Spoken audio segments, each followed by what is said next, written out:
성경 한 구절 읽어보겠습니다. 너희 허물이 이러한 일들을 물리쳤고 너희 죄가 너희에게 오는 좋은 것을 막았느니라. 하나님께서는 우리 사람들에게 좋은 것을 주고 싶어 하십니다. 바로 성령을 주고 싶어 하십니다. 그러나 여러분 마음 속에 감춰놓은 죄가 그 성령을 못 받도록 가로막고 있는 것입니다. 그렇기 때문에 하나님 앞에 자신의 죄를 솔직히 털어놓는 마음이 굉장히 중요한 것입니다. 마태복음 13장을 읽어보겠습니다. 또 천국은 마치 바다에 치고 각종 물고기를 모으는 그물과 같으니 그물에 가득함에 물가로 끌어내고 앉아서 좋은 것은 그릇에 담고 못된 것은 내어 버리느니라. 세상 끝에도 이러하리라. 천사들이 와서 의인 중에서 악인을 갈라내어 풀무불에 던져 넣으리니 거기서 울며 이를 갈미 있으리라. 예수님께서는 천국을 바다에서 물고기를 잡는 그물로 비유하셨습니다. 그물을 던지자 그 그물 안에 많은 고기가 들어왔습니다. 그것을 끌어올려 그물에 든 고기를 잡아냅니다. 이 말씀은 넓은 바다에 제 마음대로 돌아다니는 고기가 아니라 그물 속에 든 고기를 말하고 있습니다. 그물 속에 든 고기는 교회에 다니는 사람을 말합니다. 교회에 다니지 않는 사람은 그물 속에 들어오지 않았습니다. 넓은 세상에 돌아다니고 있습니다. 그런데 여기서 중요한 것은 그물 속에 들어온 고기가 둘로 나누어진다는 것입니다. 먹을 만한 고기는 그릇에 담기고 먹지 못할 고기는 내버려지는 것입니다. 세상 끝에 천사들이 와서 의인 중에서 악인을 갈라내는데 구원받은 사람은 의인입니다. 구원을 못 받은 사람은 악인입니다. 똑같이 교회를 다니고 있지만 많은 악인이 의인 속에 있습니다.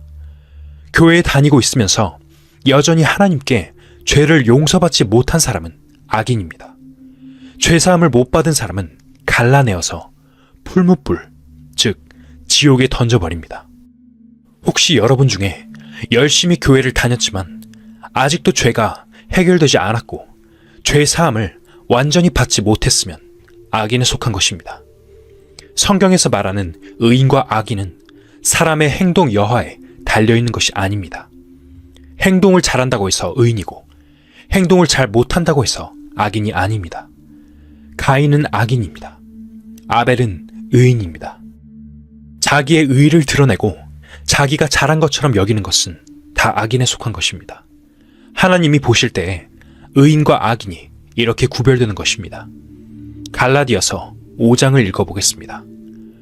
육체의 일은 현저하니 곧 음행과 더러운 것과 호색과 우상숭배와 술수와 원수를 맺는 것과 분쟁과 시기와 분냄과 당짓는 것과 불리함과 이단과 투기와 술 취함과 방탕함과 또 그와 같은 것들이라. 전에 너희에게 경계한 것 같이 경계하노니 이런 일을 하는 자들은 하나님의 나라를 유업으로 받지 못할 것이요. 여기에 하나님의 나라에 들어갈 수 없는 죄가 기록되어 있습니다. 먼저 성령의 일이 아닌 육체의 일입니다. 정상적인 성생활을 하지 않고 잘못된 성행위를 한 번이라도 했으면 음행입니다. 더러운 것과 호색이 다 같은 종류이고 우상숭배에 대해서는 이전 영상에서 설명했습니다. 살아있는 사람 외에 무덤 앞이나 혼백 앞이나 또 그 이외에 어떤 것에 절을 했으면 우상숭배한 것입니다. 마리아상이나 불상 앞에 절을 한 것도 물론 우상숭배입니다. 무엇이든지 절을 한 것은 우상숭배입니다. 술수는 점쟁이한테 가서 점을 치는 것, 관상을 보는 것, 손금을 보는 것, 굿을 하는 것, 무당 노릇하는 것 등등을 가리킵니다. 혹시 여러분 중에 어디 가서 굿거리를 해보거나 점을 치거나 관상을 보거나 했으면 그 죄를 가지고 하나님 나라에는 못 들어갑니다. 분명히 그렇게 성경에 기록되어 있습니다. 원수를 맺는 것에 대해서 설명드려 보겠습니다. 두 사람이 싸웠습니다. 나중에 두 사람이 화해를 했습니다. 내가 잘못했다고 사과를 했습니다. 그렇다고 해서 그 죄가 해결되지는 않았습니다. 죄라는 것은 전부 하나님 앞에 갑니다. 죄는 불법이라고 했는데 그 법은 하나님의 법입니다. 법은 하나님이 내리신 법이기 때문에 죄는 하나님의 법을 범한 것이기 때문에 하나님 앞에 가는 것입니다. 두 사람이 서로 화해를 했다면 두 사람 사이에서는 죄가 해결되었겠지만 하나님 앞에는 해결이 안 되고 그냥 남아 있습니다. 죄는 하나님 앞에 해결되어야 합니다. 많은 사람들이 하나님 앞에서 죄가 어떻게 해결되어야 하는지 모르고 사람 사이에서만 죄를 해결합니다. 어떤 사람이 도둑질 했다가 도둑질한 것을 뉘우치고 갚아버렸다 해도 그 죄는 하나님 앞에 가 있기 때문에 사람에게 갚아도 해결이 안 됩니다. 하나님 앞에 이미 죄가 가서 있기 때문에 하나님 앞에 그것이 해결되어야 합니다. 원수를 맺는 것과 분쟁과 시기와 분냄, 당을 짓는 것과 불리함과 그 다음에 이단이라는 문제입니다. 이단은 성경대로 믿지 않고 거꾸로 믿는 것입니다. 저는 구원받은 후에 침례를 받았습니다. 하나님을 믿는다고 하는 많은 곳에서 침례를 안 받는 곳이 많습니다. 그러나 예수님은 침례를 받으셨습니다. 예수님이 요단강에서 세례 요한에게 침례를 받으셨습니다. 그렇다면 성경대로 믿으려면 침례를 받아야 합니다. 또 11조를 강조하지 않아 이단이라고 합니다. 자기가 구원받았으면 자기 믿음의 생활 속에서 11조를 내야 함을 스스로 알고 바치는 것인데 일부러 강조할 것은 없다고 생각합니다. 그 다음 이단과 투기와 술 취함. 여러분 중에 술 취한 경험이 있습니까? 술 취한 것이 왜 죄일까요? 우리의 몸은 하나님이 창조하신 것입니다. 하나님이 창조하신 이 몸에 술을 넣어 내적인 질서가 문란해졌습니다. 창조의 질서가 파괴되었어요. 그렇다고 해서 목마를 때 술을 한 잔 마시는 것을 말하는 것은 아닙니다. 술 취한 경험이 있으면 그 죄가 해결이 안 되면 하나님 나라에 못 갑니다. 술에 취하면 방탕, 주색 잡기, 노름 등으로 제 마음대로 살게 되는 원천이 됩니다. 또 그와 같은 것들이나 전에 너희에게 경계한 것 같이 경계하노니 이런 일을 하는 자들은 하나님의 나라를 유업으로 받지 못할 것이요. 우리가 어떻게 하면 이러한 모든 죄를 해결할 수 있을까 하는 문제입니다. 이러한 모든 죄가 말끔히 없어져야 됩니다. 없어지지 않으면 안 됩니다. 이사야 57장을 읽어보겠습니다. 지존무상하며 영원히 거하며 거룩하다 이름하는 자가 이같이 말씀하시되 내가 높고 거룩한 곳에 거하며 또한 통회하고 마음이 겸손한 자와 함께 거하나니 이는 겸손한 자의 영을 소성케 하며 통회하는 자의 마음을 소성케 하려 함이라. 자기에게 죄가 있는 줄 알고 그 죄를 마음속에 통회하는 마음. 아, 나는 참 악하구나. 내가 하나님 앞에 이런 죄를 지었다니 하고 마음이 겸손해지면 하나님께서는 통회하고 마음이 겸손한 자와 함께 하신다 했습니다. 통회하는 자의 마음을 소성케 하며 살리십니다. 우리가 스스로 흉악한 죄인이란 것을 알고 내가 왜 이런 죄를 지었는가 하고 뉘우치면 마음이 낮아지고 그렇게 통회하는 마음이 되면 하나님이 그 사람의 영을 살리신다는 뜻입니다. 죄를 많이 지어도 참으로 회개하는 사람, 참으로 통회하고 마음이 겸손해진 사람을 소성케 한다고 되어 있습니다. 비교적 죄를 적게 지은 사람, 사람이 판단하기에는 죄를 별로 안 짓고 사는 사람도 있는데 그런 사람은 구원받기가 참 어렵습니다.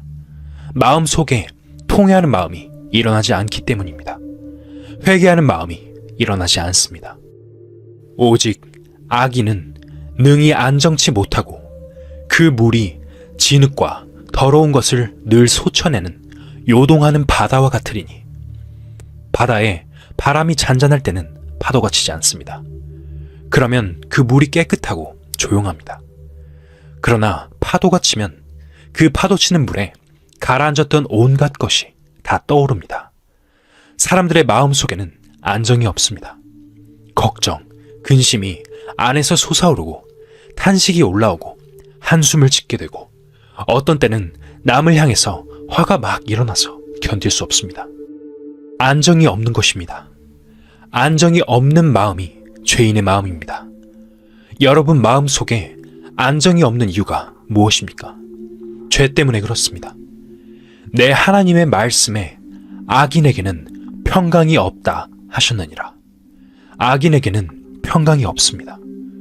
우리가 이제 죄를 어떻게 처리하느냐, 죄를 해결하는 문제가 가장 중요한 문제입니다. 지금까지 성경은 사실이다 라는 제목을 걸고 몇 가지 신뢰를 여러분들에게 말씀을 드렸습니다. 하나님께서 말씀으로 이 세상을 창조하셨는데 그 말씀이 자연의 법칙이라는 것입니다. 하나님의 말씀은 두 가지가 있는데 하나는 자연 법칙이고 하나는 영혼의 법칙입니다. 자연의 법칙은 과학의 법칙입니다. 영혼의 법칙은 성경입니다. 성경 말씀을 깨달으면 영혼 속에 질서가 잡힙니다. 그 영혼이 안정이 됩니다. 죄 문제가 해결되어 버리는 것입니다. 인류가 살고 있는 현재 이 역사를 보면 구약 성경은 BC의 역사를 간추려 놓은 것이고 신약 성경은 AD의 역사입니다. 인류의 역사가 BC와 AD로 나누어졌는데 성경이 바로 이 인류의 역사 전체와 깊은 관련이 있고 성경 말씀대로 되어가는 것을 우리가 공부했습니다. 이스라엘 민족의 역사, 오늘날 이 세상에서 되어지는 모든 일들, 적그리스도의 출현, 컴퓨터의 출현, 현재 이 세상에 되어지는 모든 상황이 전부 사실이라는 것을 공부했습니다. 이제 앞으로 남은 문제는 끝이 온다든지 예수님이 재림하신다든지 큰 전쟁이 일어나는 환난의 문제입니다. 그러나 그러한 미래도 이미 우리 눈앞에 보이고 있습니다. 성경은 전부 사실입니다. 여러분 마음 속에 성경이 사실이 아니라는 생각이 있었습니까? 이마나 손에 적그리스도의 표받는 그런 일들도 이미 다 준비되어 가고 있습니다. 이제 나머지 문제는 어떻게 하면 구원받을 수 있느냐 하는 것입니다. 성경 한 구절 읽어보겠습니다. 태초에 말씀이 계시니라. 이 말씀이 하나님과 함께 계셨으니 이 말씀은 곧 하나님이시니라. 참 이상한 말입니다. 태초에 말씀이 계셨는데 말씀이 하나님이라는 말이 상당히 생소하게 들릴 것입니다. 말씀이 어떻게 하나님일까요? 이어서 요한 1서 1장을 읽어보겠습니다. 태초부터 있는 생명의 말씀에 관하여는 우리가 들은 바요, 눈으로 본 바요, 주목하고 우리 손으로 만진 바라. 여기 또 이상한 말이 있습니다. 태초부터 생명의 말씀이 계셨는데 우리가 그 말을 눈으로 보았다는 것입니다. 제가 지금 말하고 있는 말이 눈에 보이십니까? 한번 제가 말한 것을 눈에 보여드리겠습니다. 제 마음 속에 지금 무엇인가 생각하고 있다가 그 생각을 말로 하면 어떤 현상이 나타납니다. 제가 말한 대로 한번 해보세요. 여러분의 오른손을 한번 들어보세요.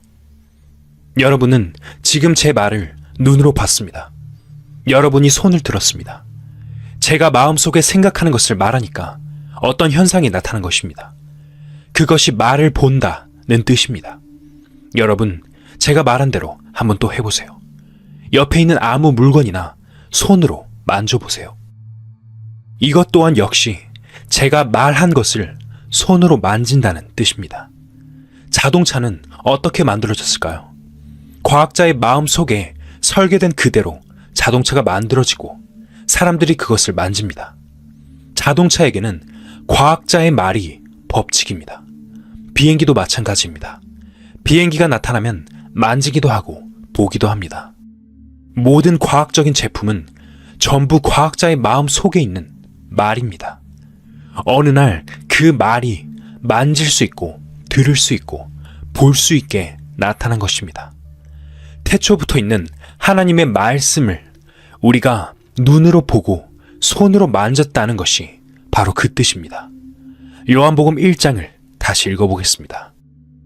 태초에 말씀이 계시니라.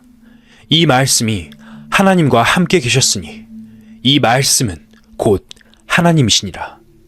이 말씀은 예수님입니다. 바로 예수님이 태초부터 있는 하나님의 말씀입니다.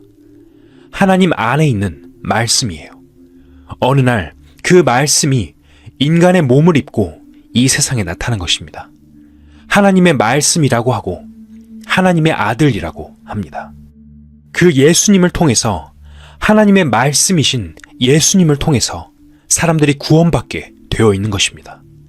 하나님의 말씀이신 예수님이 오셔서 우리에게 하나님의 말씀을 나타내셨습니다. 예수님께서 살아가시는 중에 행한 그 모든 일들은 우리의 구원을 위한 것이었습니다. 요한복음 1장을 계속해서 읽어보겠습니다. 말씀이 육신이 되어 우리 가운데 거하심에 우리가 그 영광을 보니 아버지의 독생자의 영광이요 은혜와 진리가 충만하더라. 예수님은 하나님의 말씀이 육신이 되어 오신 분입니다.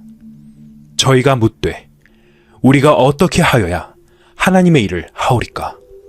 예수께서 대답하여 가라사대 하나님의 보내신 자를 믿는 것이 하나님의 일이니라 하시니 유대인들이 예수님께 우리가 어떻게 해야 하나님의 일을 하겠습니까?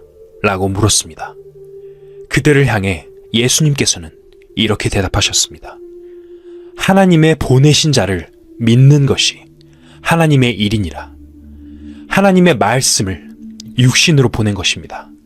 말씀을 육신으로 보냈고 말씀을 성경으로 보냈습니다. 하나님의 말씀이 예수님의 육신과 성경으로 나타난 것입니다. 예수님의 말씀도 하나님의 말씀이고 이 성경도 하나님의 말씀입니다. 성경은 하나님의 말씀이 기록된 것이고 예수님의 육신은 하나님의 말씀을 이루는 육체인 것입니다. 아담이 하나님의 말씀을 믿지 않고 마귀의 말을 믿었기 때문에 죄가 인간 속에 들어왔고 죄악 세상이 되었습니다. 그것을 다시 회복시키려고 하나님의 말씀을 보내셨고 사람들이 그 하나님의 말씀을 받아들이면 회복되는 것입니다. 그것이 구원입니다. 인간이 하나님의 말씀을 믿지 못하고 배척한 데서 죄가 들어왔습니다. 여러분의 마음 속에는 마귀의 말이 있습니다. 성경 이야기를 자꾸 들으면 속에서 거부 반응이 일어나는 것이 있어요. 자꾸 의심이 일어나려고 합니다. 그것이 마귀의 말입니다. 그 마귀의 말을 물리치고 하나님의 말씀을 받아들이면 여러분이 구원받을 수 있고 회복될 수 있습니다.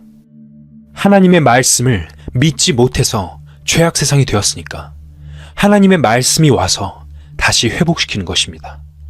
하나님의 말씀이 이 세상에 육신으로 나타나셨고 성경으로 나타난 것입니다. 하나님의 보내신 자를 믿는 것이 하나님의 일이니라. 믿는 것이 하나님의 일입니다.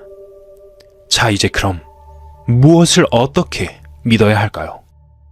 내 아버지의 뜻은 아들을 보고 믿는 자마다 영생을 얻는 이것이니 마지막 날에 내가 이를 다시 살리리라 하시니라. 이전 영상에서 우리가 나더러 주여 주여 하는 자마다 천국에 다 들어갈 것이 아니요 다만 하늘에 계신 내 아버지의 뜻대로 행하는 자라야 들어가리라 라는 말씀을 읽었습니다. 하나님의 뜻대로 행해야 천국에 들어간다고 되어 있습니다. 하나님의 보내신 일을 믿는 것이 하나님의 일이다. 믿는 것이 뜻이라는 말씀도 읽었습니다. 여기 40절에서는 내 아버지의 뜻은 아들을 보고 믿는 자마다 영생을 얻는 이것이니 라고 했습니다. 이 육신의 눈으로는 지금 못 봅니다. 우리는 이 성경을 통해서 마음의 눈으로 하나님의 보내신 아들을 보는 것입니다. 믿어서 영생을 얻었으면 아버지의 뜻대로 행한 것입니다. 바로 그것이 내 아버지의 뜻대로 행하는 자라야 들어가리라 하는 말씀의 뜻입니다. 성경 한 구절 읽어보겠습니다. 율법을 쫓아 거의 모든 물건이 피로써 정결케 되나니 피 흘림이 없은즉 사함이 없느니라. 사함이라는 말은 용서함이라는 뜻입니다. 죄의 값은 사망이기 때문에 피를 흘리지 않으면 사해지지 않습니다. 피 흘린다는 말은 죽는다는 뜻입니다. 피가 흘려져야 죄가 사해집니다. 여러분이 죄를 지었으니까 그 죄값은 피입니다. 피를 흘려야 됩니다. 레위기 17장을 읽어보겠습니다. 육체의 생명은 피에 있음이라.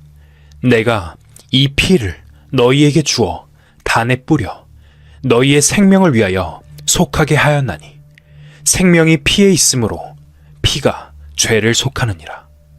생명이 피에 있으므로 피가 죄를 속하느니라. 육체의 생명은 피입니다. 이 피 속에 죄가 흐릅니다. 그러니까 죄 사함을 받으려면 피를 흘려야 합니다. 아벨이 양의 피를 흘려서 하나님께 바쳤다는 뜻이 바로 거기에 있습니다. 구약시대에 하나님께서 이스라엘 민족의 죄를 사하시려고 어떻게 명령하셨는지 한번 살펴보겠습니다. 성전 대문에 들어서면 제단이 있습니다. 짐승을 잡는 곳과 씻는 곳이 있어 그곳에서 짐승을 잡아 피를 가지고 지성소로 들어갑니다. 지성소는 하나님이 계신다는 상징적인 곳입니다. 이스라엘 사람 가운데 어떤 사람이 죄를 지었으면 그 죄를 씻기 위해서 자기 분수대로 부자는 소를 잡고 중산층 사람은 양을 잡고 아주 가난한 사람은 비둘기를 잡습니다. 양이나 소를 제사장에게 가져다 주면 제사장이 제단에서 양을 잡습니다. 그리고 그 피를 받아서 휘장을 열고 지성소에 들어가서 뿌립니다.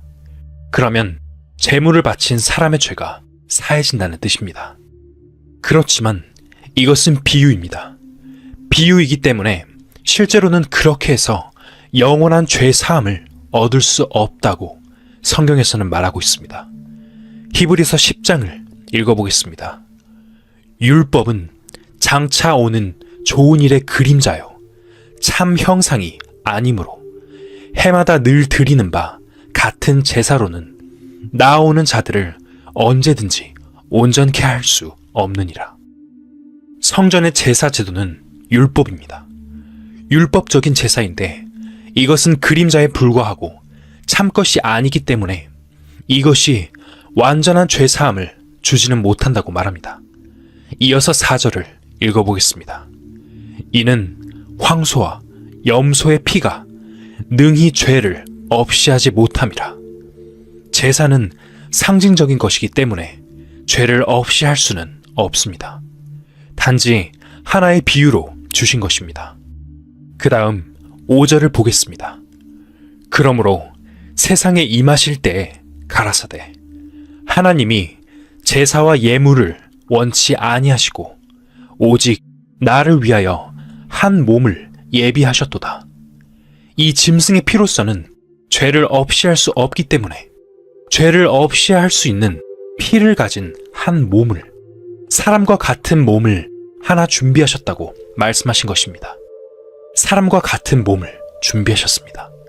그 몸은 죄가 있는 몸이면 안 됩니다. 요한복음 1장을 읽어보겠습니다. 이튿날 요한이 예수께서 자기에게 나아오심을 보고 가로되 보라 세상 죄를 지고 가는 하나님의 어린 양이로다. 양이 제단에서 죽습니다. 제단에서 양이 죽고 하나님이 계시는 지성소 안에 들어가서 그 피를 하나님께 보이면 그 양을 바치는 사람의 죄가 사해집니다. 그 양은 바로 예수님이었습니다. 우리의 죄값을 대신 갚아줄 수 있는 피는 예수님의 피뿐입니다. 예수님은 우리의 죄를 짊어지고 십자가에 피 흘리시려고 이 세상에 오신 것입니다. 그 예수님이 하나님 앞에 양이 되셨습니다. 보라, 세상 죄를 지고 가는 하나님의 어린 양이로다.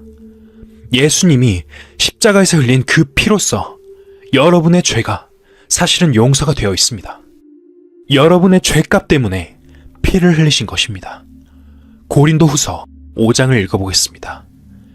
하나님이 죄를 알지도 못하신 자로 우리를 대신하여 죄를 삼으신 것은 우리로 하여금 저희 안에서 하나님의 의가 되게 하려 하심이니라. 우리가 죄를 지었기 때문에 우리가 피를 흘려 죽고 지옥에 가야 합니다. 멸망받는 것입니다. 그런데 하나님이 죄를 알지도 못하신 자로 우리를 대신하여 죄를 삼으셨다고 되어 있습니다. 하나님은 하늘 위에 계시는데 두 가지 속성을 가지고 계십니다. 하나는 사랑입니다. 또 다른 하나는 공의입니다. 여기 죄인이 있습니다. 하나님 앞에 죄를 지었기 때문에 이 사람은 하나님 앞에 갈 수 없습니다. 하나님께서는 이 사람을 무조건 사랑하시기 때문에 무조건 용서하시려고 하는데 공의의 성품이 죄를 용납할 수 없는 것입니다. 여전히 죄가 남아있는데 어떻게 무조건 사랑할 수 있겠습니까? 죄를 그냥 두고서는 무조건 사랑할 수 없습니다. 그 죄를 처리해야 합니다. 이 죄를 처리하지 않으면 안 됩니다. 하나님의 공의의 성품으로 심판하셔야 됩니다. 하나님께서는 죄는 미워하시니까 심판해야 됩니다. 그래서 예수님이 오셔서 십자가에서 대신 이 죄를 처리하셨습니다. 대신 죄가 처리되었기 때문에 예수님께서 이 세상에 태어난 모든 사람의 죄를 짊어지시고 우리를 대신해서 심판을 받으셨기 때문에 하나님께서는 죄인을 용서하신 것입니다. 하나님의 공의의 성품은 심판으로 이루어지고 사랑의 성품은 죄인을 사랑하시는 것으로 이루어지는 것입니다. 2000년 전에 예수님이 십자가에 달려 돌아가신 일은 바로 온 세상 사람의 죄를 지고 하나님의 공의의 심판을 대신 받으신 것입니다. 그리고 사흘 만에 부활하셨습니다. 예수님의 십자가에서 여러분의 죄가 심판이 된 것입니다. 예수님 자신은 죄가 없습니다. 예수님은 심판받을 죄가 없습니다. 하나님이 죄를 알지도 못하신 자, 즉 예수님을 우리를 대신하여 죄인으로 삼으셨는데 예수님께서 왜 십자가에 달려 피 흘려 죽으셨을까요? 우리를 대신해 죽은 것입니다. 우리 모두를 위해 대신 죽은 것입니다. 여러분의 죄는 예수님이 십자가에서 이미 심판을 끝내버린 것입니다. 하나님은 여러분을 완전히 용서해 주셨습니다. 이 사실을 믿으셔야 합니다. 바로 이것이 예수님을 믿는 것입니다. 마태복음 26장을 읽어보겠습니다. 또 잔을 가지사 살해하시고 저희에게 주시며 가라사대 너희가 다 이것을 마시라. 이것은 죄 사함을 얻게 하려고 많은 사람을 위하여 흘리는 바 나의 피 곧 언약의 피니라. 예수님께서 십자가에 달리시기 전에 최후의 만찬 자리에서 제자들에게 말씀을 남기셨습니다. 먼저 떡을 나누어 주시고 그 다음에 붉은 포도주를 나누어 주시면서 마시라고 하셨습니다. 그리고 예수님께서 이렇게 말씀하셨습니다. 이것은 죄 사함을 얻게 하려고 많은 사람을 위하여 흘리는 바 나의 피 곧 언약의 피라고 하셨습니다. 예수님은 몇 시간 후면 십자가에 죽으실 것을 아셨기에 그 피를 제자들에게 미리 나누어 준다는 뜻으로 하신 말씀입니다. 언약의 피라고 하시면서 포도주를 나누어 주시고 마시라고 하셨습니다. 포도주는 죄 사함을 얻게 하려고 많은 사람을 위하여 흘리는 예수님의 언약의 피였습니다. 언약이라는 말은 약속이라는 뜻인데 바로 죄를 사해준다는 약속입니다. 우리는 토지나 집을 매매할 때 문서를 작성하고 문서 제일 끝에 도장을 찍습니다. 도장을 찍으면 다시는 변경을 못합니다. 변경할 수 없습니다. 그와 마찬가지로 예수님이 피를 흘리신 것은 도장을 찍는 것과 같습니다. 죄를 사해 주셨다는 도장입니다. 여러분의 죄가 사해졌는지 안 사해졌는지는 예수님의 피 흘리심을 보고 알 수 있습니다. 피 피 흘리신 것이 내 죄를 사해 주셨다는 도장입니다. 사실은 이미 2000년 전에 온 세상 사람들의 죄가 다 사해져 있습니다. 그러면 온 세상 사람들이 다 구원받아야 되지 않습니까? 하지만 예수님이 죄를 사해 주신 것과 구원받는 것은 다릅니다. 구원은 믿음으로 받는 것입니다. 예수님께서 죄를 사해 주셨지만 내가 그것을 믿지 않으면 구원을 못 받는 것입니다. 그렇기 때문에 믿는다는 것이 그렇게 중요한 것입니다. 믿음으로 사망에서 생명으로 옮겨지는 것입니다. 예수님이 피 흘려 내 죄를 사해 주셨다는 사실을 믿는 것입니다. 이사야 53장을 읽어보겠습니다. 그가 찔림은 우리의 허물을 인함이요 그가 상함은 우리의 죄악을 인함이라. 바로 이것이 하나님의 말씀입니다. 하나님이 인간의 몸을 입고 이 땅에 오셔서 인간의 입장에서 말씀하시는 거예요. 그가 찔림은 우리의 허물을 인함이요 그가 상함은 우리의 죄악을 인함이라. 그래도 해결이 안 되십니까? 여기서 그는 바로 예수님입니다. 그가 십자가에 못 박혀 창에 찔린 것은 우리의 허물, 즉 죄 때문이었습니다. 계속해서 읽어보겠습니다. 그가 상함은 우리의 죄악을 인함이라. 그가 징계를 받음으로 우리가 평화를 누리고 그가 채찍에 맞음으로 우리가 나음을 입었도다. 제가 연세가 있으신 어떤 분에게 전도를 하는데 이렇게 따라 읽으시라고 말씀드렸습니다. 그가 찔림은 나의 허물을 인함이요. 그런데 그분이 안 되지. 우리라고 했는데 나라고 읽으면 되는가? 라고 하셨습니다. 나의 허물을 인함이요. 라고 하면 안 된다고 말씀하셨습니다. 고집이 얼마나 세셨는지 모릅니다. 우리라는 말 속에 나가 빠져버리면 우리가 되겠습니까? 우리라는 말 속에는 나가 빠지면 우리가 안 됩니다. 전체 무리를 말할 때는 우리이고 개인으로 말할 때는 나입니다. 그가 찔림은 나의 허물을 인함이요 그가 상함은 나의 죄악을 인함이라. 또 어떤 분께서는 이렇게 생각하실지 모르겠습니다. 예수님이 2000년 전에 이 세상에 오셔서 죽으셨는데 나는 2000년 전에는 태어나지도 않았는데 어떻게 예수님이 십자가에 흘리신 피로 지금 내 죄가 사해지느냐? 예수님은 세상 죄를 지셨습니다. 세상 죄를 지셨으니까 아담 때부터 이 세상의 마지막 날 사람의 죄까지 예수님이 다 지셨습니다. 하나님께는 시간과 공간이 없습니다.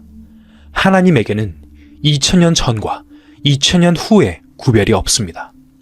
영원한 현재뿐입니다. 한 가지 비유를 들어보겠습니다.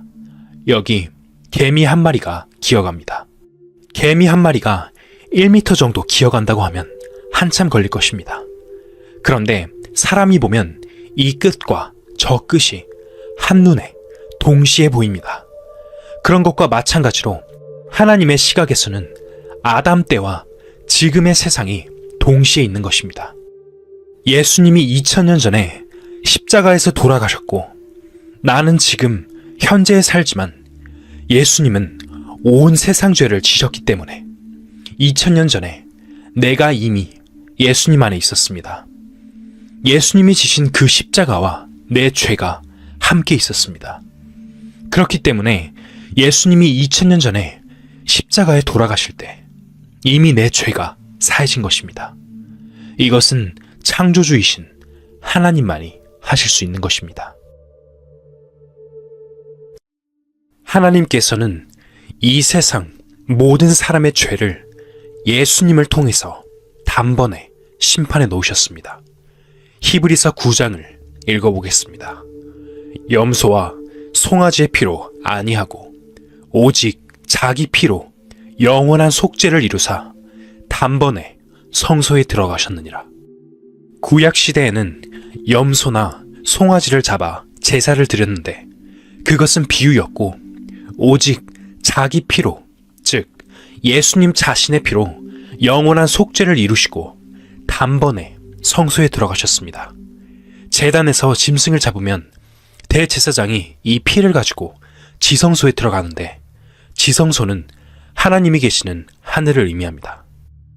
단번에 성소에 들어가셨다는 말은 예수님이 부활, 승천하셨다는 뜻입니다. 예수님은 죽으실 때는 양으로 죽으셨고 부활하신 이후에는 대제사장입니다. 예수님은 대제사장도 되시고 성전도 되시고 양도 되시고 이런 모든 의미를 지니고 계십니다.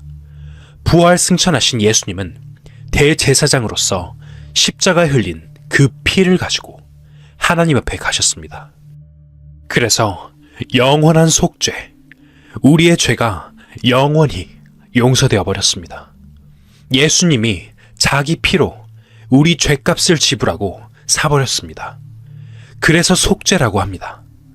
하나님을 믿는다고 하는 많은 사람들이 하나님은 회개할 때마다 용서하신다고 말하면서 계속해서 회개하고 용서받고 그 다음에 또 회개하면 용서받고 또 용서하고 그렇게 믿습니다. 하지만 그렇지 않습니다. 우리의 죄는 단번에 영원히 속죄되어 있다고 성령님께서 성경 말씀을 통해서 말씀하고 계십니다. 이렇게 성경 말씀을 전하니까 어떤 사람이 화가 나서 찾아왔습니다. 그는 신학 박사였습니다. 그는 찾아와서 험담을 했습니다. 당신은 이단이니까 설교를 그만두라고 말입니다. 왜 이단입니까? 하고 물으니까, 아니 글쎄, 당신은 우리 죄가 단번에 영원히 속죄되었다고 말하지 않습니까? 라고 했습니다. 그래서 그분에게 박사님은 어떻게 믿어요? 라고 물으니까 회개하고 또 회개해서 죽을 때 가서 회개를 다 하고 용서받습니다. 라고 답변하셨습니다. 이러한 신앙을 가지고 계신 분들이 상당히 많습니다. 그러나 죄를 단번에 속죄받지 않으면, 용서받지 않으면 구원을 못 받습니다. 많은 사람들이 회개한 죄만 용서받고 다른 죄는 또 회개해야 한다고 말합니다. 부흥회에 가보면 마음에 있는 온갖 것들을 다 털어내놓고 기도합니다. 부흥사가 죄를 회개하라고 막 고함을 치면 눈물을 흘리면서 회개합니다. 많이 울면 마음이 후련해지면서 스트레스가 해소되는데 그때 죄 사함을 받았다고 생각합니다. 지난 죄는 사함받고 앞으로 지을 죄는 아직 사함 못 받고 라고 생각합니다. 그러고는 회개한 그 다음 날부터 또 죄를 짓습니다. 그 다음 날도 또 짓습니다. 그렇게 죄를 하나하나 저축합니다. 죄를 지을 때마다 회개가 안 나오니까 하나하나 모아두었다가 부흥회 할 때 가서 한꺼번에 왕창 회개하고 또 용서받을 작정입니다. 부흥회가 지난 다음에 또 죄를 지으면 모아둡니다. 그런데 만약에 내일 부흥회를 하는데 오늘 차를 몰고 가다가 교통사고가 나서 죽어버리면 그 사람은 어떻게 되는 걸까요? 회개 못한 죄 때문에 천국에 못 가는 걸까요? 여러분, 죄는 단번에 영원히 용서받는 것입니다. 예수님이 몇 번 죽으셨습니까? 예수님은 딱 한 번 죽으셨습니다. 베드로전서 3장을 읽어보겠습니다. 그리스도께서도 한 번 죄를 위하여 죽으사 의인으로서 불의한 자를 대신하셨으니, 예수님이 한 번 죽고 부활하신 그 사실 속에 우리의 영원한 속죄가 있습니다. 영원히 죄 용서가 되어 있는 것입니다. 그런데 사람들은 영원한 속죄를 안 믿습니다. 사람들이 영원한 속죄를 믿지 못하기 때문에 회개할 때마다 용서받는다고 생각하면서 구원을 미룹니다. 미루고 미루다가 죽을 때 구원이 완전히 이루어진다고 믿습니다. 그렇게 믿으면 구원을 못 받습니다. 한번 생각해 보세요. 구원이라는 것은 받침 하나에 달려 있습니다. 어떤 사람이 죽어갑니다. 그가 주님, 용서해 주실 것을 믿습니다 하고 목숨이 떠나가 버리면 구원 못 받은 것입니다. 주실 것을 믿어서는 안 됩니다. 주님, 감사합니다. 내 죄를 용서해 주신 것을 감사합니다. 니은과 리을 받침 하나 차이가 천국과 지옥을 오갑니다. 우리의 죄를 용서해 주신 것은 이미 2000년 전에 되었습니다. 2000년 전에 용서해 주신 것입니다. 지금 이렇게 성경 말씀을 들어도 어떤 사람들은 이 말씀이 마음에서 풀리지 않습니다. 진짜 그럴까? 하고 의심이 듭니다. 히브리서 9장을 읽어보겠습니다. 염소와 황소의 피와 및 암송아지의 재로 부정한 자에게 뿌려 그 육체를 정결케 하여 거룩케 하거든. 하물며 영원하신 성령으로 말미암아 흠없는 자기를 하나님께 드린 그리스도의 피가 어찌 너희 양심으로 죽은 행실에서 깨끗하게 하고 살아계신 하나님을 섬기게 못하겠느뇨. 이를 인하여 그는 새 언약의 중보니 이는 첫 언약 때에 범한 죄를 속하려고 죽으사 부르심을 입은 자로 하여금 영원한 기업의 약속을 얻게 하려 하심이니라. 유언은 유언한 자가 죽어야 되나니 유언은 그 사람이 죽은 후에야 견고한즉 유언한 자가 살았을 때에는 언제든지 효력이 없느니라. 이러므로 첫 언약도 피 없이 세운 것이 아니니 어떤 아버지가 두 아들을 불러놓고 내가 죽으면 이 집은 첫째가 갖고 저 땅은 둘째가 가져라 라고 유언합니다. 그 유언의 효력이 발생되는 시점이 언제일까요? 아버지가 죽는 순간부터 효력이 나타나는 것입니다. 그런데 둘째 아들은 불효막심합니다. 아버지가 빨리 죽어야 상속권이 돌아오니까 저 영감 빨리 죽어야 할 텐데 라고 합니다. 예수님의 최후의 만찬석상은 유언하는 자리입니다. 예수님이 포도주를 나누어 주시면서 이것을 마시라. 이 잔은 내 피로 세운 새 언약이라 라고 말씀하셨습니다. 즉 내가 피를 흘리면 많은 사람의 죄가 사해진다는 유언을 하셨습니다. 분명히 예수님께서 이렇게 유언을 남기고 돌아가셨는데 우리의 죄가 사해졌습니까? 아니면 사해지지 않았습니까? 유언 그대로 되었습니다. 예수님은 2000년 전에 죽으셨는데 아직도 그 유언을 못 믿는 사람이 있어서 자신의 죄가 사해지지 않았다고 생각합니다. 그렇기 때문에 구원을 못 받고 있는 것입니다. 이렇게 따지시는 분들이 계십니다. 왜 가슴 속에서 기쁨이 뜨겁게 솟아나지 않냐? 그것이 없으면 성령을 받은 게 아니지 않냐? 이러한 것을 느끼려고 애를 쓰시는 분들이 많습니다. 우리는 단지 하나님께서 죄를 완전히 용서해 주셨다고 하니 아, 그렇구나. 내 죄를 완전히 용서해 주셨구나 하고 믿으면 되는 것입니다. 히브리서 9장을 이어서 읽어보겠습니다. 그러므로 하늘에 있는 것들의 모형은 이런 것들로서 정결케 할 필요가 있었으나 하늘에 있는 그것들은 이런 것들보다 더 좋은 제물로 할지니라. 그리스도께서는 참것의 그림자인 손으로 만든 성소에 들어가지 아니하시고 오직 참 하늘에 들어가사 이제 우리를 위하여 하나님 앞에 나타나시고 대제사장이 해마다 다른 것의 피로써 성소에 들어가는 것 같이 자주 자기를 드리려고 아니하실지니 그리하면 그가 세상을 창조할 때부터 자주 고난을 받았어야 할 것이로되 이제 자기를 단번에 제사로 드려 죄를 없게 하시려고 세상 끝에 나타나셨느니라. 구약시대 때는 성전에서 섬기는 제사장들이 살다가 죽게 되니까 그 아들이 제사장이 되는 식으로 이어져 왔지만 예수님은 죽었다가 다시 살아난 영원한 제사장입니다. 그 당시에는 제사장들이 1년에 한 번씩 제사를 드렸지만 예수님께서는 매년 그러실 필요가 없습니다. 26절입니다. 그리하면 그가 세상을 창조할 때부터 자주 고난을 받았어야 할 것이로되 자주 고난을 받는다는 말은 죽었다가 살았다가 죽었다가 살았다가 계속해야 한다는 뜻입니다. 이어서 읽어보겠습니다.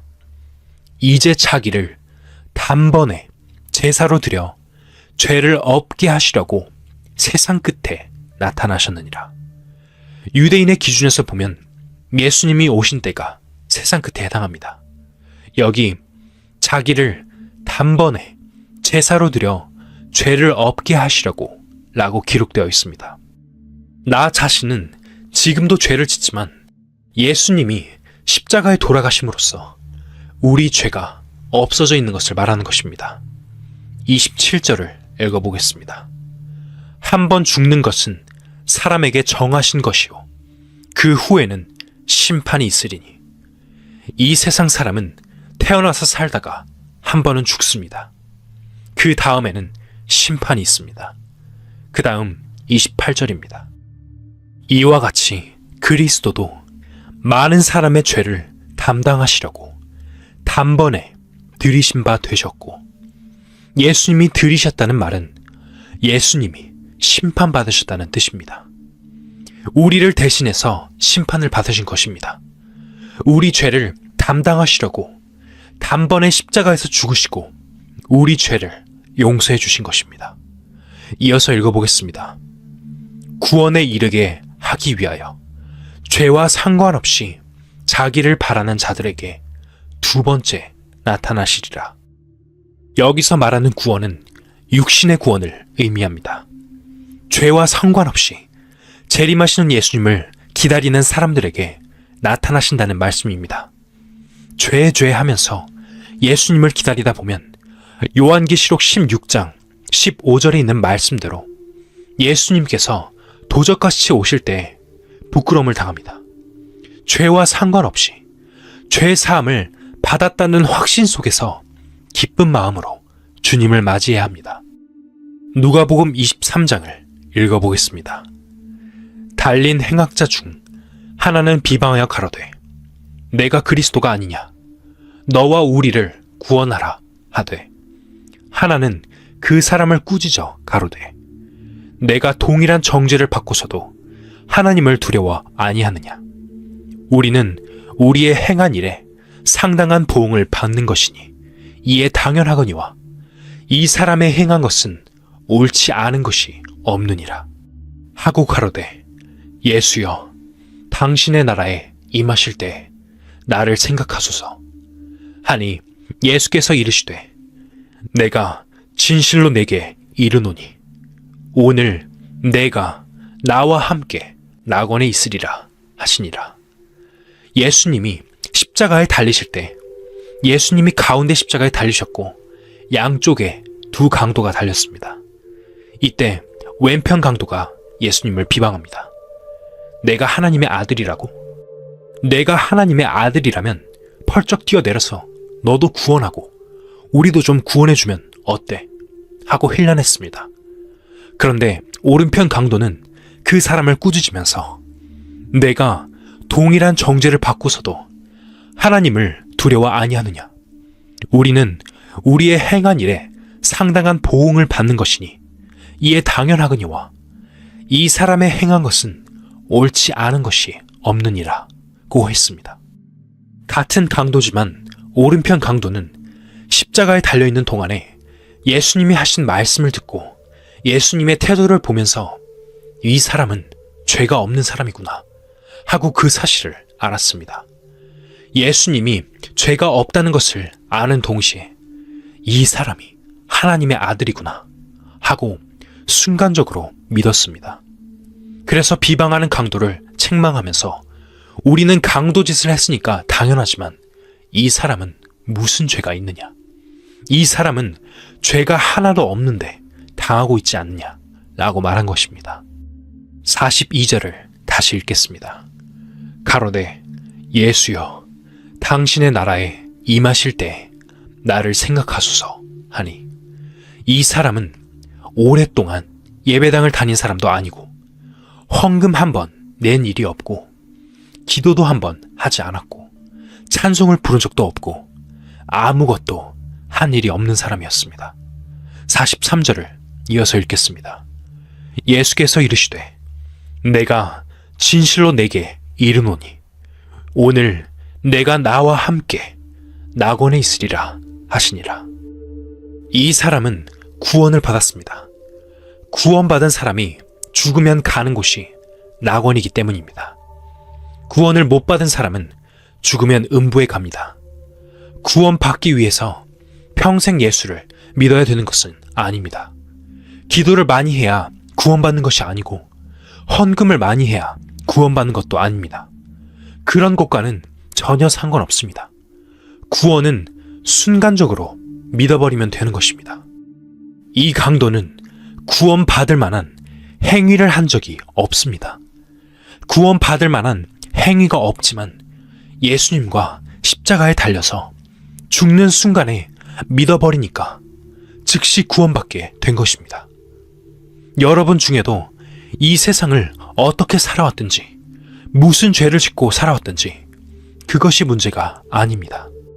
이 성경 말씀을 믿으면, 성경 말씀을 통해서 예수님을 믿으면 예수님이 내 죄를 위해서 십자가에 돌아가셨고 내 죄를 용서해 주셨다는 말씀을 믿으면 구원을 받게 되는 것입니다.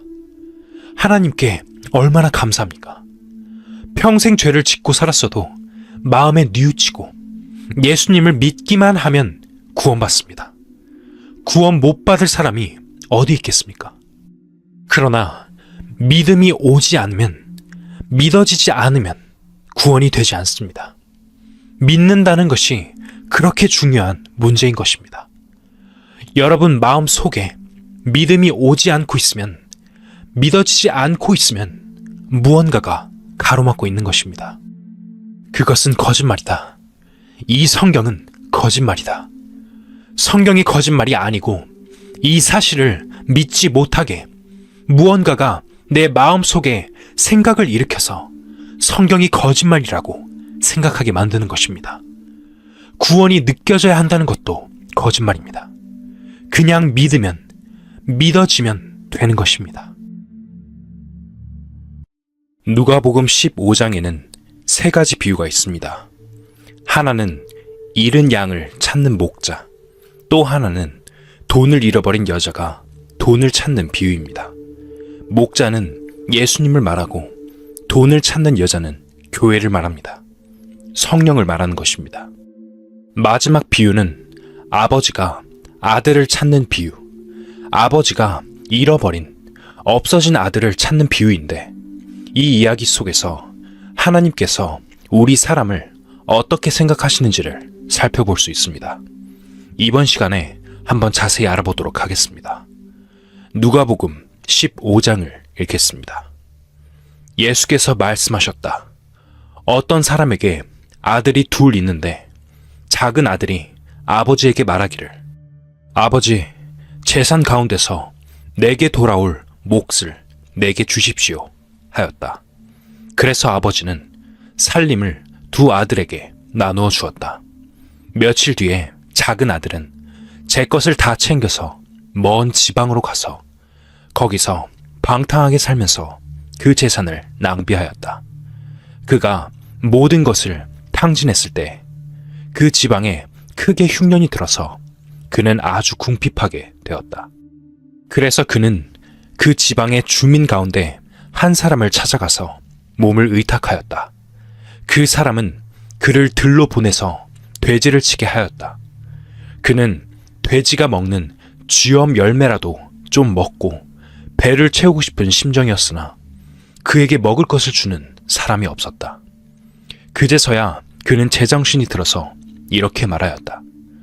내 아버지의 그 많은 품꾼들에게는 먹을 것이 남아 도는데 나는 여기서 굶어 죽는구나. 내가 일어나 아버지에게 돌아가서 이렇게 말씀드려야 하겠다. 아버지, 내가 하늘과 아버지 앞에서 죄를 지었습니다. 나는 더 이상 아버지의 아들이라고 불릴 자격이 없으니 나를 품꾼의 하나로 삼아 주십시오. 그는 일어나서 아버지에게로 갔다. 그가 아직도 먼 거리에 있는데 그의 아버지가 그를 보고 측은히 여겨서 달려가 그의 목을 껴안고 입을 맞추었다. 아들이 아버지에게 말하였다.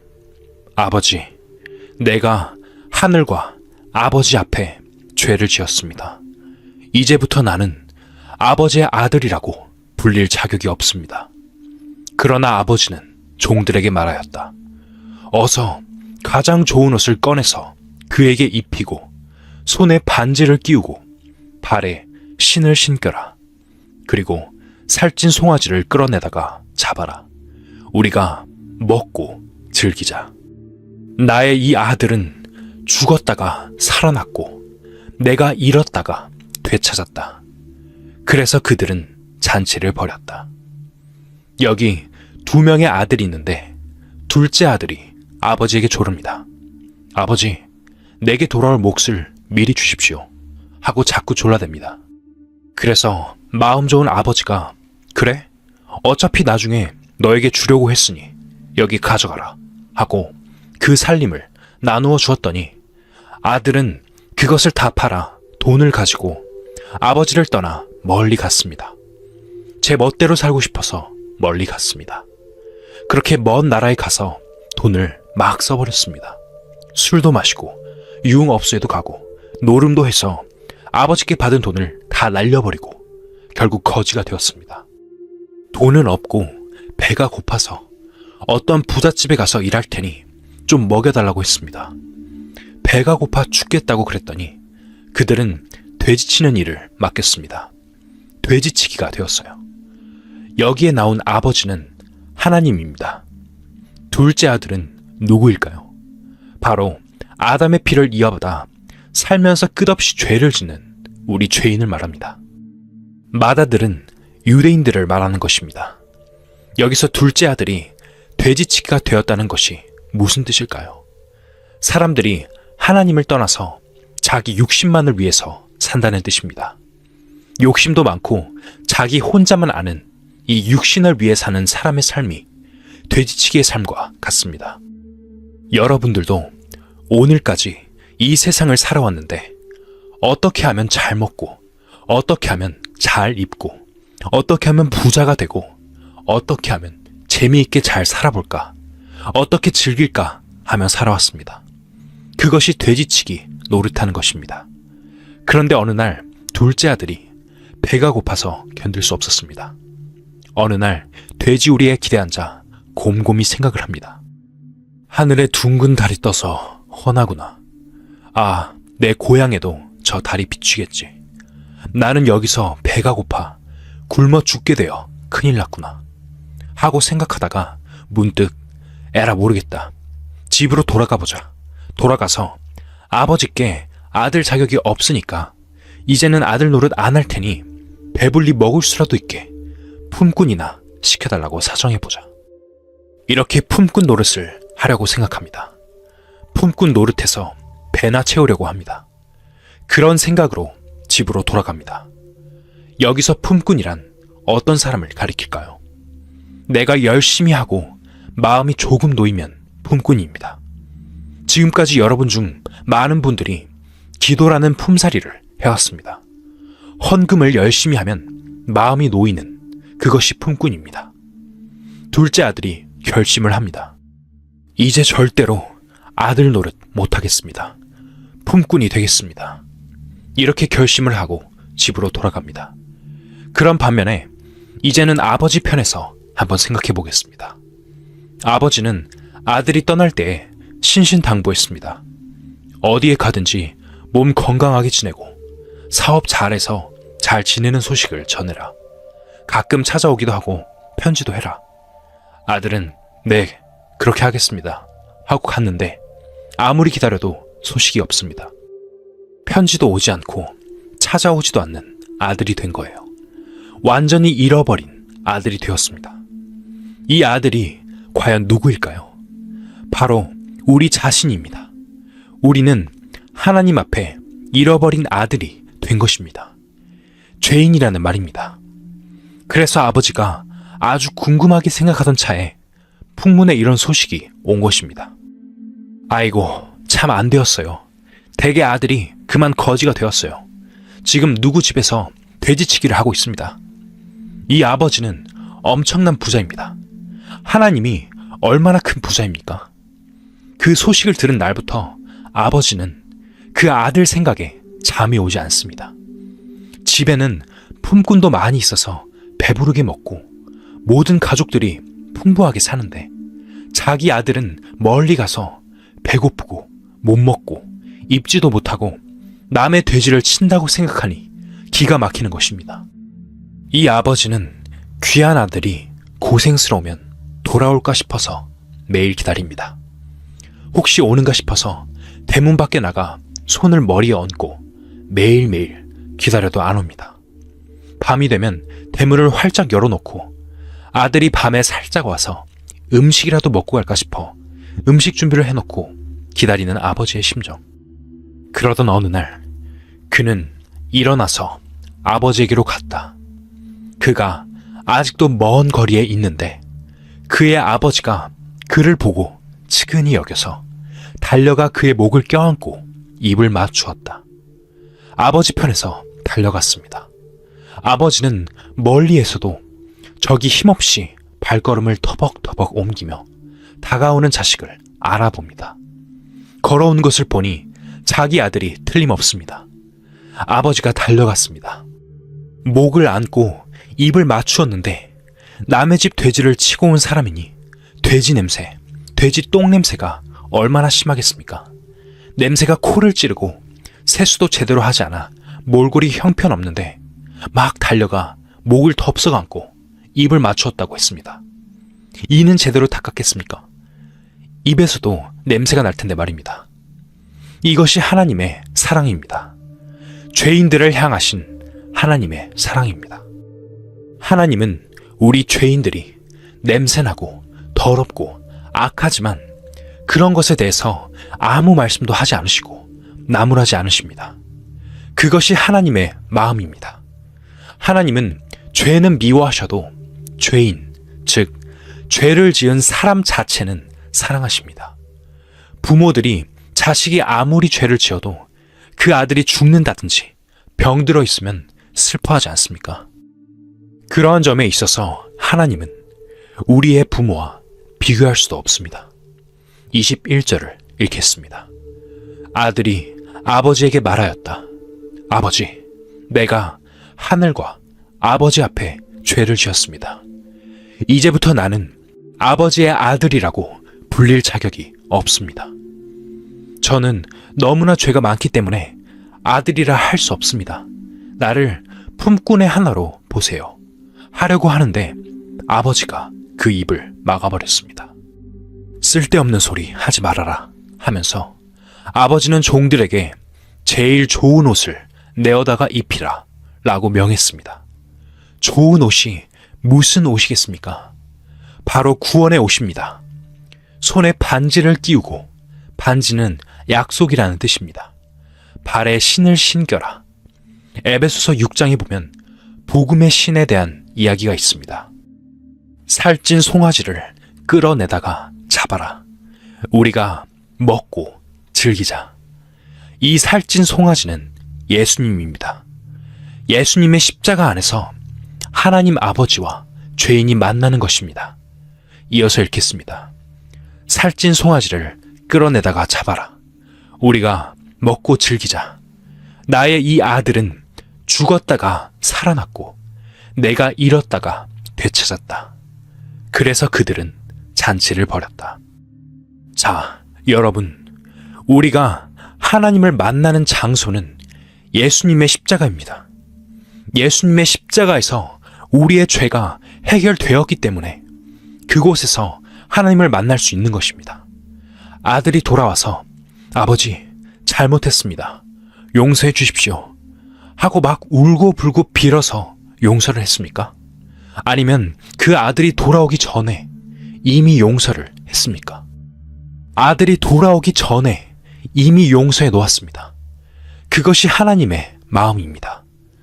아들이 눈물을 흘려서 아버지가 그 눈물을 보고 용서한 것이 아닙니다. 헌금 액수를 보고 용서한 것도 아닙니다.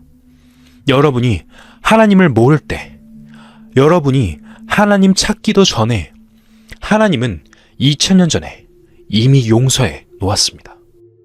그것이 하나님의 사랑이고 하나님의 용서입니다. 우리를 너무나 사랑하시고 우리를 너무나 불쌍히 여기시고 행여나 우리가 구원을 못 받고 지옥 갈까 하고 염려하시는 하나님이십니다. 하나님은 우리의 죄를 미리 용서해 놓고 믿으라고 하시는 것입니다. 하나님이 여러분에게 잘못한 것이 있습니까? 하나님은 우리에게 잘못하신 것이 하나도 없습니다. 성경 한 구절 읽어보겠습니다. 내가 내 허물을 빽빽한 구름에 사라짐같이 내 죄를 안개에 사라짐같이 도말하였으니 너는 내게로 돌아오라. 내가 너를 구속하였음이니라. 방금 읽은 성경 구절을 조금 더 이해하기 쉽게 새번역 성경으로 다시 읽어보겠습니다. 내가 너의 죄를 짙은 구름을 거두듯 없애버렸으며 너의 죄를 안개처럼 사라지게 하였으니 나에게로 돌아오너라. 내가 너를 구원하였다. 이 성경 말씀이 우리의 문제를 해결해 줍니다. 하나님은 위에 계시고 내가 지금 여기에 있습니다. 내가 짓는 죄가 하나님 앞에 올라갑니다. 매일같이 짓는 죄가 하나님 앞에 가서 쌓이기 시작합니다. 빽빽한 구름같이 안개같이 쌓입니다. 사람과 사람 사이에 짓는 죄도 전부 하나님 앞으로 갑니다. 그래서 내가 하나님께로 가려고 하면 쌓여있는 죄 때문에 하나님이 무서워서 갈 수가 없습니다. 그래서 하나님께서는 예수님을 보내셔서 죄를 없애는 것입니다. 도말이라는 말은 칠을 해서 없애버린다는 뜻입니다. 예수님의 피를 칠해서 죄를 없애버려서 그 죄가 안 보이게 하는 것입니다. 지금도 하나님께서는 이렇게 말씀하고 계십니다. 오너라, 내게로 오너라.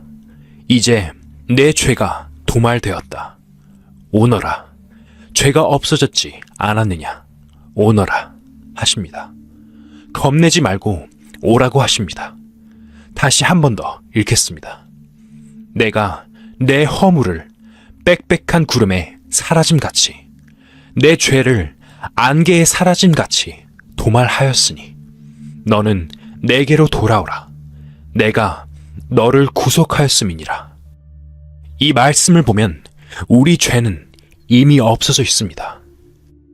그런데 없어졌다는 말이 잘 이해가 안 될 것입니다. 분명 나는 지금도 죄를 짓고 어제도 짓고 오늘도 짓고 내일도 또 죄를 지을 텐데 어떻게 죄가 없어지느냐 라고 사람들은 생각합니다. 죄가 없어지는 그 길을 찾아야 합니다. 여기 A라는 사람이 있고 B라는 사람이 있습니다. B라는 사람이 C라는 사람에게 가서 A의 흉을 봅니다. A는 아주 나쁜 사람이고 이러쿵저러쿵 말을 합니다. 그 후 A라는 사람이 그런 사실을 모른 채 C에게 갔습니다. 그런데 C가 A를 본 척 만 척 합니다. 나중에 알고 보니 B라는 사람이 C에게 A의 욕을 한 것입니다. B라는 사람이 욕을 해서 죄를 지었습니다. 이 문제는 어떻게 해야 해결될까요? B가 A에게 가서 용서해달라고 빌어도 안 됩니다. B가 지은 죄가 A의 마음에 가 있어요. A의 마음에 가 있기 때문에 마음이 풀어지지 않으면 B의 죄가 해결이 안 되는 것입니다. 죄는 심판자의 입장에 있는 사람의 마음에서 풀어져야 하고 해결되어야 해요. 자, 우리가 지은 죄가 하나님께 갑니다. 우리가 아무리 빌어도 소용없습니다. 해결이 안 돼요. 하나님의 마음에서 풀어져야만 우리의 죄가 풀어지고 없어집니다. 하나님의 마음에서 풀어지지 않으면 우리 죄가 풀어질 수 없어요. 우리는 하나님 앞에 죄를 지었기 때문에 내가 스스로 내 죄를 없앨 수 없습니다. 울어도 소용이 없고 힘써도 못하고 참아도 못합니다. 우리는 우리 죄를 어떻게 할 수 없습니다. 그 대신 하나님의 마음이 풀어지면 해결이 되어 버립니다. 그러면 죄가 없어집니다. 내 안에 있는 죄가 없어지는 것이 아니고 하나님 앞에 가 있는 죄가 없어진다는 그 말입니다. 여러분의 죄가 여러분 안에서 없어지는 것이 아닙니다. 저는 구원받은 지 10년 이상이 지났는데도 계속해서 행동으로나 마음으로나 죄를 짓습니다. 그러나 하나님 앞에는 죄가 없습니다. 그것이 우리의 죄사함입니다. 우리의 죄가 없어진다는 말이 바로 그 말입니다. 지금도 여러분 속에 죄가 있습니다. 그러나 여러분의 죄가 하나님 앞에, 하나님의 마음에 없습니다. 분명히 하나님께서는 우리에게 이렇게 말씀해 주셨습니다. 내가 내 허물을 빽빽한 구름에 사라짐같이 내 죄를 안개에 사라짐같이 도말하였으니 너는 내게로 돌아오라. 내가 너를 구속하였음이니라. 지금도 여러분 안에 죄가 있고 죄성이 있어서 내일도 또 죄를 지을 것입니다. 오늘 구원받는다 해도 내일 또 죄를 지을 것입니다. 그러나 하나님의 마음에는 죄가 없습니다. 이전 영상에서 자세히 알아본 것처럼 부자 아버지가 물려준 재산을 가지고 자기 마음대로 살다가 망가진 둘째 아들의 잘못된 것이 아버지의 마음 속에서는 문제가 안 되는 거예요. 아버지의 마음 속에는 둘째 아들이 날려버린 자신의 재산이 아무런 문제가 안 되는 것입니다. 그냥 아들이 무사히 돌아온 것만으로 아버지는 한없이 기쁘고 좋은 것입니다. 하나님은 여러분이 지은 죄를 가지고 심판하기를 원하시는 것이 아니라 하나님께서 기록하신 성경의 예언대로 나타나신 예수님을 이 성경 말씀을 통해서 믿고 성령을 받는 그것을 기뻐하십니다. 지금도 하나님은 우리가 돌아오기를 애타게 기다리고 계십니다. 그분이 하나님, 우리 아버지이십니다. 여러분이 지금까지 가지고 있었던 하나님을 향한 오해를 푸시기를 바랍니다. 많은 사람들이 하나님을 오해하고 있습니다. 하나님이 어떤 분인지 모르고 믿는 것입니다. 하나님은 우리의 죄를 완전히 용서하고 마음에 가지고 있지도 않으십니다. 이 성경은 사실이니까 하나님이 내 죄를 용서해 주셨다는 것도 사실입니다. 다 같이 기도하겠습니다. 주님, 우리가 죄를 지어서 지옥으로 갈 수밖에 없는 우리 인간을 위해 주님께서 얼마나 놀라운 은혜를 베풀어 놓으셨는지를 말씀을 통해서 알았습니다. 이제까지 죄를 짓고 양심의 가책을 받으면서 또 하나님을 믿지 않고 살아온 마음을 진심으로 뉘우치고 회개하면서 말씀을 받아들입니다. 예수께서 단번에 십자가에 돌아가심으로 우리 죄를, 내 죄를 영원히 용서해 주신 것을 감사드립니다. 주님, 여기 머리 숙인 심령 가운데 아직도 어떤 느낌을 기다리면서 이렇게 확실한 주님의 음성을 듣지 못하는 사람이 있으면 주님의 사랑을 깨달을 수 있도록 끝까지 인도해 주십시오. 하나님께서 허락하신 이 구원은 지금 받지 않고 미루면 받기가 힘든 줄로 압니다. 우리 마음속에 일어나는 온갖 잡다한 마귀의 생각은 물리치고 결국에는 구원받을 수 있도록 이끌어 주십시오. 남은 시간을 주님께 부탁드리며 예수님의 이름으로 기도드립니다. 아멘.